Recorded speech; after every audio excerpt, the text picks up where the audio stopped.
Hi everybody, today I want to just add on to some exercises that I recently added on for a patient of mine. You know who you are.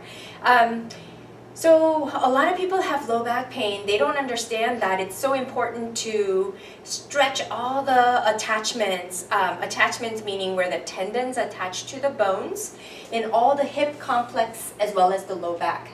So today I'm going to show you 3 simple stretches that you can do to effectively engage your core as well as loosen up all the lumbopelvic and hip related areas. Okay?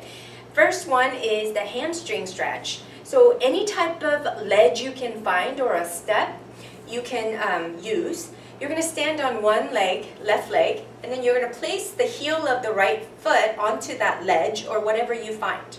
I'm going to use my Pilates apparatus today. You're going to go ahead and stand on the left leg.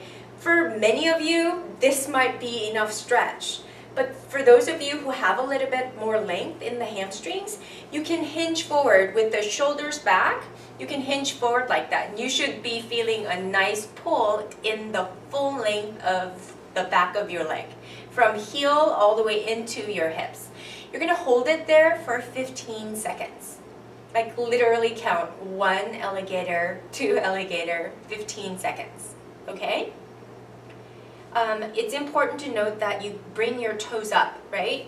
To make sure that the full length of the back of the leg, the hamstring, the sciatic nerve pattern, the myofascial layer of all the soft tissue back there is being stretched properly. So make sure you keep a nice open chest, that you're not slouching forward like that, because you immediately will lose that stretch. Pull up and out of your pelvis like that, okay?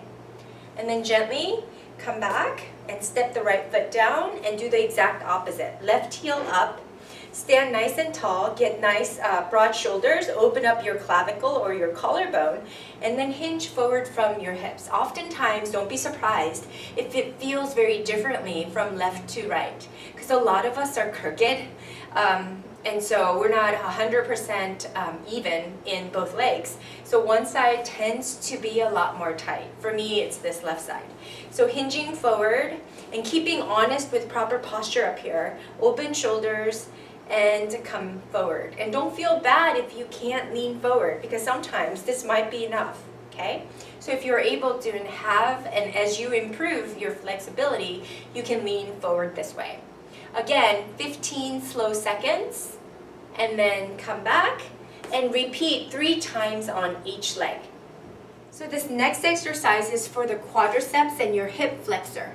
They attach over the pelvis and it goes down below the knee. So it's a nice little stretch that you can create in your hips as well to loosen up the back. Okay, everything's indirect, but it's still going to help you. So I'd like you to hold on to something. For those of you who are trying this for the first time, bend your knee back and then pull, get a hold of your right foot with your right hand, and then see if you can pull that knee straight down. And many of you, because your IT band that runs on the side of your thigh is so tight, your knee might be out here. Try your best to pull it all the way down. And many of you might be up here. So try to pull it back as much as you can. This all depends on your flexibility. And for those of you who's been sitting a lot, you're going to have a lot of tightness here. It's going to be pretty painful. And some of you might really feel it in your knee as well. So be gentle with yourselves and start wherever you are. If you're way out here, that's fine. But understand that eventually you want to be straight up. And eventually you don't even want to be holding on to anything. So let me show you the front view. It's like this. Make sure, make sure that your pelvis is nice and square, that you're not doing crooked things to further get your spine to be crooked, but keeping everything nice and even.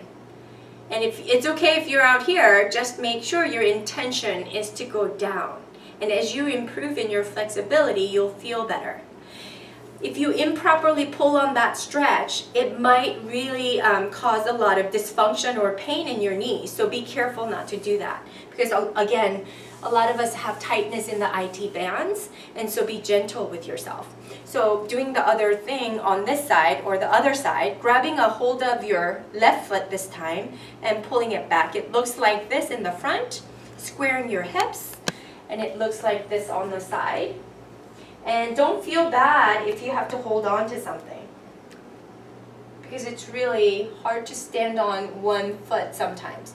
You're trying really hard to point the knee straight down, and don't feel bad if you're back here, but try to pull it back, making sure that you're not hyper arching your back, okay? And then gently count to 15 seconds and lower. Repeat 3 times on each leg. So this final stretch is going to be for your low back. It's actually an active stretch because I want you to really, really engage your core to smartly or intelligently stretch the back side of your back, right? So anybody can do this. Those of you who are working at the office, very effective for low back pain. Sitting up nice and tall, feet flat on the floor. Interlace your hands, palm side out in front of you. Hands and the wrist level with the shoulder, okay? So you're gonna sit up nice and tall. As you exhale, you're gonna arch your back like this, and then you're gonna inhale, sit up nice and tall. So it's a gentle tilt of your pelvis. Exhale down, and inhale back. There's no movement of the shoulders, so a lot of the times, patients want to do that, but I want you to keep it away from you. There's a nice pull and tug away from you with your arms, interlaced hands. All that's moving is your pelvis. Exhale and inhale and exhale and inhale. This keeps you really honest. All you're doing is rocking your pelvis back and forth, really utilizing that core musculature, and make sure that when you're hunched down like this, that all your abdominal muscles do not pooch out. So really get the navel to the spine contraction, and then inhale up nice and tall. Exhale down and inhale up. Exhale down and inhale up. So do about 12 of those and rest. Move on to the other stretches and come back to this. And those of you who work in the office, you can do this throughout the day. One final stretch that I want to add to, for those of you who are in the office, or any of you can do this if you have a chair. So you're going to sit like a man, spread your knees out wide, sit up nice and tall, and walk your hands down your legs. And then see if you can release your head all the way down to the floor. As you do that, I want you to make sure that your sit bones are nice and firm onto the chair, and then pulling down. And so there's this sense of nice decompression of your low back. And be careful, you're going to stay down for about 30 seconds. And it's going to have a nice little release back here, and then walk your hands back. Those of you who have blood pressure issues, be careful not to come up too fast, because sometimes you can get very dizzy. Remember, you're pulling the blood to rush into your head as you're down there. So it's a nice, effective self-decompression you can do throughout the day. So I hope that helps. Thanks for watching.